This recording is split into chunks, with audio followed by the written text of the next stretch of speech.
Greetings, everyone. My name is Harry Colatch Jr. I'm with Patty Parks here on the mic. Actually, I'm on the mic. And I'm part of RVA 100 Days Reads, sponsored by PBS, the Public Broadcasting System, and Richmond Public Library. And I was asked which book I wanted to speak about to you. And it is A Confederacy of Dunces by John Kennedy Toole. And it's a book that is quite meaningful to me. Shall I continue? Now, this book, this particular volume, is the original book that I read of this. I noted in flyleaf, here are my own notes, and it appalls me to see how much of Ignatius I was then, and probably still am. I'll read this to you all. So, I apologize for any adult themes in advance. Shocking. Bought December 27, 1983 at Publishers Factory Outlet at the 20 Outlet Mall in Orlando, Florida in the afternoon. This was during a disastrous effort of my mother to organize a family trip to Disney World in my third or fourth year of college. It may be the last time we can all get together. She doesn't really, well, she kind of sounds like that. Prettier. Several people, the latest being Clark Crutchfield, told me it was a good read. Remember, dissatisfaction, disillusionment with Florida and Disney World. The attractive dark girl with wild thick hair and the white top, dark pants and heels seen first in one shoe store, another most lastly in a jean shop. The racks of soft porn novels, Christine, Jennifer, Nicole. The first warm day since we'd arrived. Now, what happened was, we went down to Florida for this trip, and it was the coldest on record. The orange groves froze. So anyway, that is my introduction to A Confederacy of Dunces. Man. So I thought, I think to understand Confederacy of Dunces, there's several aspects to this. But if you've never been to New Orleans, and if you've never experienced a second line, that is this exuberant celebration and commemoration that occurs at funerals, at special funerals in New Orleans, and not so. I mean, people have these second line events in their funeral procession, and they are, of course, marking an incredibly sad occasion. But it's also an exuberant affirmation that we are alive and we will keep on living, but invariably we'll be in that line too. We'll be the person for what this event's being held. We hope. So, except we won't be there to appreciate it. So that's what this book kind of reminds me of. It's sort of a second line in between two covers. People speak of it being hilarious and funny, and it is all of those things. But there's also a sadness at the center of it. And I think because these characters, Ignatius and all of the characters in the book, are damaged in some way. The old saying is that tragedy is life viewed close up, comedy is life viewed at a distance. And there are both of these qualities in here. It's a picaresque. There's no tight plot. It's a character-driven story. And one of the major characters is New Orleans, her own self. Now, this novel has, come on in, Jake. Checking on you, see if you got it in all right. We did. So I'm in the middle. Yeah, go for it. I didn't mean to interrupt. I was just checking to see if he's okay. Yeah, I appreciate it. Thank you so much. So I think that there's also the contradiction of John Kennedy Toole himself, who killed himself because this book had failed in his eyes He'd sent it to very prominent New York publishers who had rejected it as being pointless. It didn't have intellectual heft that they sought in the fiction of the day, and disappointed and delusional. He hooked a garden hose up to the back of his car and outside Biloxi and killed himself.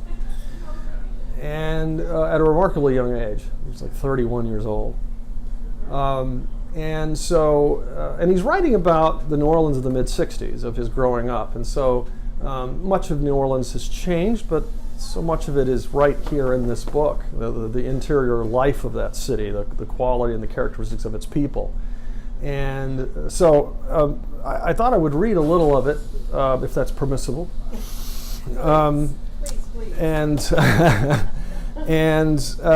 it is, I want to remind everyone, it is a dark and rainy, or say a battleship gray, dishwater gray day with a slight drizzle. And so this just kind of opened itself to me, and I thought, now we have to set this up. Miss Riley is his mother, who by this time is sort of three sheets. And there's been this misunderstanding on a bus, and they've convened to a bar that figures prominently in the book, to watch the corruption as Ignatius. As Ignatius is a huge 300-pound guy wearing a hunting cap, and he looks a great deal like this guy right here in this wonderful sort of movie poster, in which it's never been made into a movie. It's resisted adaptation for years, and I think we can actually somewhat be thankful of that. But I'll read a few pages here. And I apologize in advance because Mr. Toole was a gifted mimic. His stage manager mother, who tried to stage his entire life and then his afterlife, encouraged him early on to perform. And he could imitate accents and voices and so forth. And so the New Orleans Yat accent is perfectly encapsulated here.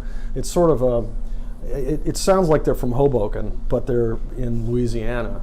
It's not a Cajun accent; it's very different. The Acadian French, who got kicked out of Canada, moved to Brooklyn and New Orleans, among other places, and so you get those D's, dems, does, and they kind of sound like they're from Brooklyn. But there's that slight, southern, they don't have the terminal R's. Sort of like that. Twilight was settling around the Night of Joy bar. Outside, Bourbon Street was beginning to light up. Neon signs flashed off and on, reflecting in the streets, dampened by the light mist that had been falling steadily for some time. The taxis bringing the evening's first customers, Midwestern tourists and conventioneers, made slight splashing sounds in the cold dusk. A few other customers were in the Night of Joy. A man who ran his finger along a racing form, a depressed blonde who seemed connected with the bar in some capacity, and an elegantly dressed young man who chain-smoked Salems and drank frozen daiquiris in gulps. "Ignatius, we better go," Mrs. Riley said and belched. "What?" Ignatius bellowed. "We must stay to watch the corruption. It's already beginning to set in."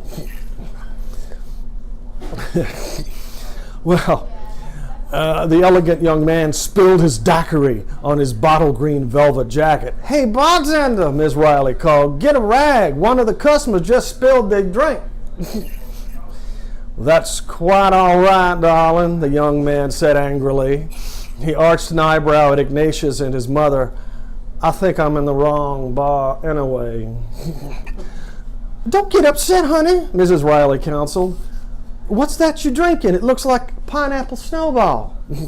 "Even if I described it to you, I doubt whether you'd understand what it is." "How dare you talk to my dear beloved mother like that?" "Oh, hush, you big thing," the young man snapped. "Just look at my jacket." "It's totally grotesque." "Okay, now, let's be friends," Miss Riley said through foamy lips. "We got enough bombs and things already." "And your son seems to delight in dropping them, I must say." Okay, you two, this is the kind of place where everybody ought to have themselves some fun. Mrs. Riley smiled at the young man. Let me buy you another drink, babe, for the one you spilled. And I think I'll take me another, Dixie. I really must run, the young man sighed. Thanks, anyway.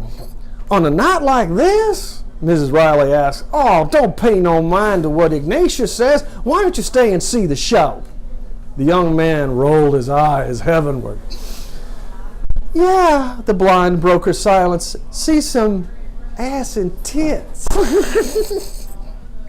Mother, Ignatius said coldly, I do believe that you are encouraging these preposterous people. Well, you're the one who wanted to stay, Ignatius. Yes, I did want to stay as an observer. I am not especially anxious to mingle. Honey, to tell you the truth, I can't listen to that story about that bus no more tonight. You already told it 4 times since we got here. Ignatius looked hurt. I hardly suspected that I was boring you. After all, that bus ride was one of the more formative experiences of my life. As a mother, you should be interested in the traumas that have created my worldview. What's with the bus? The blonde asked, moving to the stool next to Ignatius. My name's Darlene. I like good stories. You got a spicy one? The bartender slammed the beer in the daiquiri down just as the bus was starting off on its journey to the vortex.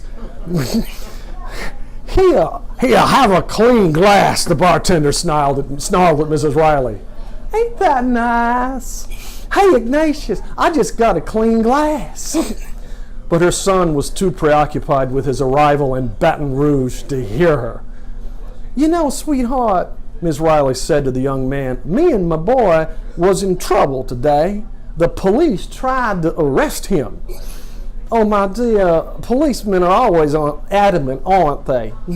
Yeah, and Ignatius got him a master's degree and all. What in the world was he doing? Nothing. Just standing waiting for his poor dear mama.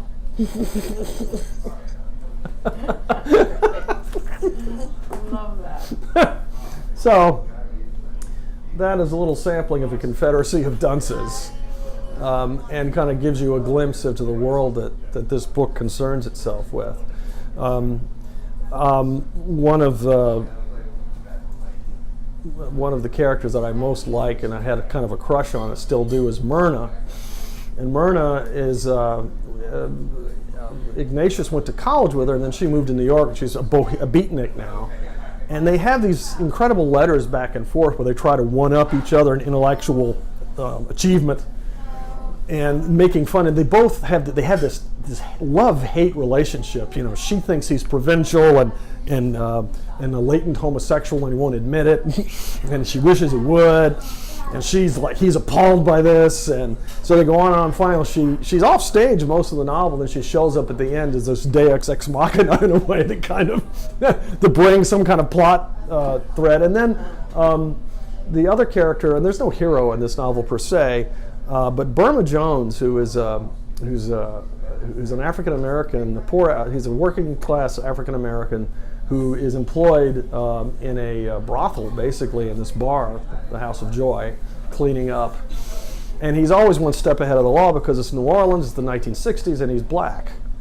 So he's always suspect, no matter what he's doing.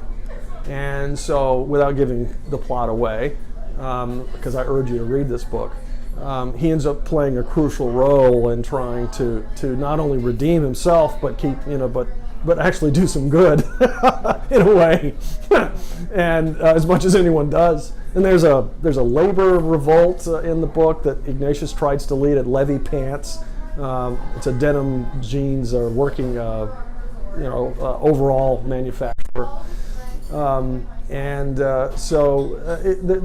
there's many incidents and many incredible characters in the novel, and I urge anyone who has interest in that part of the country and just in good literature to read it.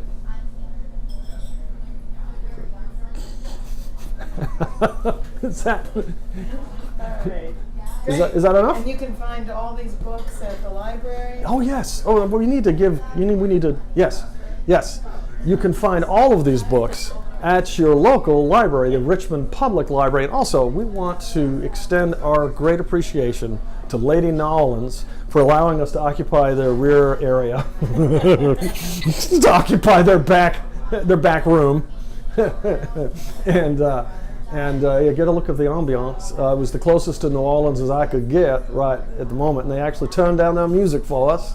And we are greatly appreciative of their kind consideration of our endeavor here today. I want to thank you and Patty Parks very much for this opportunity to share this wonderful piece of literature with you. Great, thank you. The book is called Carlisle Montgomery, and she is a 6'5", red-headed, pigtailed, 9-fingered, buck and gap-tooth guitar-playing freak, in her own words. And she fronts the Live Wires, which is a bluegrass band with a honky-tonk problem we're not trying to fix. And the story concerns her assorted and sometimes sordid adventures and misadventures, musical, sexual, and travel, which is the 1968 International Harvester truck that ferries the Live Wires from gig to gig in Richmond, the nearby vicinity, and contiguous states. And it's set in the more gritty 1990s and in and around Scott's Edition, back when people didn't even know where it was. and in and around the city and parts. The So you old get moon the dance. flavor Yes, of the city, too, I hope just so. like he gives the I hope flavor so. of Yeah, New yeah. Orleans. It's again, it's the world of the book, which is somewhat like the world that we were in, and then, but it's also a novel. It's not a documentary. So just like this isn't. But in the case of this book, there is a truth to it. You know, there's a truth about that city. There's a truth about these characters, and that's the great thing about the elevating aspect of literature, of fiction, that you gain greater insight in some cases, and than from from a history, as much as I love history. But I think they're complementary. You know, you get, the history is the facts, the fiction is the truth, in some cases. And I think it's influenced me because, well, I mean, this is a satire. I mean, he knew Joseph Heller, he knew Bruce J. Friedman, or he knew their work. And so he appreciated that work. He was also, studied in classics and so forth. I mean, without Falstaff and without Don Quixote, I don't think you could have an Ignatius Riley. But Ignatius is Don Quixote without, because he's like totally at odds with the 20th century. He follows the Boethius, the philosophy of Fortuna, the cycle of life. Carmina Burana and that climactic apocalyptic opening number, "Oh, Fortuna," that gets misused in car commercials. The blind goddess at the top of the wheel that crushes you, as you go around, and that's kind of his, like, he thinks he's on the bottom, or he's trying to rise up, and we're all on the wheel one way or the other, and it's going to crush us eventually. So, one way or the other, because nobody gets out of it. And then we get our second line, and hopefully an above ground cemetery.